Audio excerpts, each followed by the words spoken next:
Hi, வாங்க நம்ம இன்னைக்கு சூப்பரான ஜீரா புலாவ் எப்படி செய்யலான்னு பார்க்கலாம். முதல்ல 4 டேபிள் ஸ்பூன் எண்ணெய் ஊற்றிக்கோங்க. எண்ணெய் சூடானதும் 2 பிரியாணி இலை, 2 துண்டு பட்டை,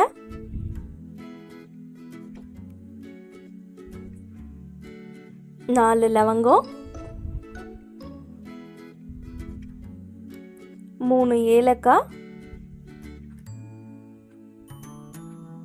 ஒரு அன்னாச்சி மொக்கு போட்டுக்கோங்க.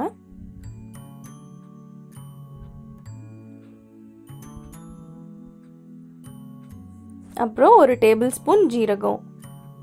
இதெல்லாம் கரிஞ்சிடாம கொஞ்சம் லைட்டாக ஃப்ரை பண்ணிக்கோங்க. அப்புறம் 2 கப் பாஸ்மதி அரிசி கழுவி ஊற வச்சுருந்தேன், அரை மணி நேரம். அதை சேர்த்துக்கிறேன்.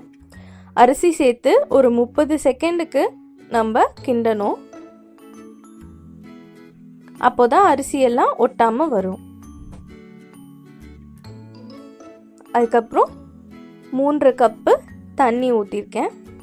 இந்த தண்ணியை நான் சூடு பண்ணி ஊற்றிருக்கேன். எப்போவுமே புலாவ் பிரியாணிக்கெல்லாம் நம்ம பச்சை தண்ணி ஊற்றுறதுக்கு பதிலாக சுடு தண்ணி ஊற்றினா நல்லது. தேவையான அளவு உப்பு போட்டுக்கோங்க.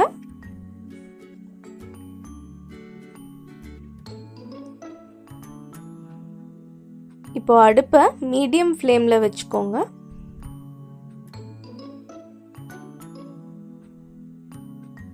நடுவில் அப்பப்போ கிளறி விட்டுக்கோங்க. அடுப்பை மூடிட வேண்டாம்.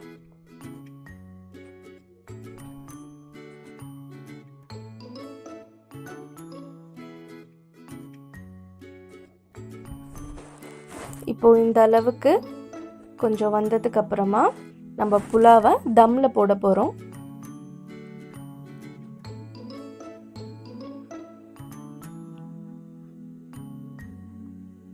இப்போ தம்மில் போட்டுடலாம். தம்மில் எப்படி போடணும்னு நான் இப்போ சொல்கிறேன். ஒரு தோசைக்கல்லை அடுப்பில் வச்சுடுங்க. இப்போது தோசைக்கல் மேலே புலாவை வச்சுடுங்க. வச்சுட்டு ஸ்டீம் வெளியில் போகாத அளவுக்கு ஒரு தட்டு போட்டு மூடிடுங்க. தட்டு மேலே ஏதாவது வெயிட் வச்சுடுங்க. நான் ஒரு பாத்திரத்தில் தண்ணி ஊற்றி வச்சுருக்கேன். இப்போது மீடியம் ஃப்ளேமில் இருக்கணும் புலாவ். ஹையில் வச்சா தீஞ்சிரும்.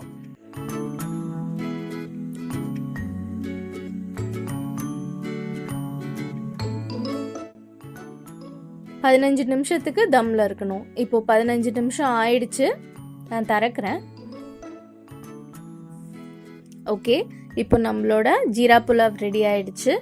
நான் இன்னைக்கு அதுக்கு ராஜ்மா மசாலா செஞ்சு வச்சுருக்கேன். அது கூட சேர்த்து சாப்பிட போகிறேன். உங்களுக்கும் அது எப்படி செய்யணும்னு தெரியணுன்னா அந்த லிங்க் நான் உங்களுக்கு கீழே டிஸ்கிரிப்ஷனில் கொடுத்துருக்கேன், பாருங்கள். மறக்காமல் சேனலுக்கு சப்ஸ்கிரைப் பண்ணிடுங்க. உங்களுக்கு இந்த வீடியோ பிடிச்சிருந்தா லைக் பண்ணுங்கள், உங்கள் ஃப்ரெண்ட்ஸ் கூட ஷேர் பண்ணுங்கள். நன்றி.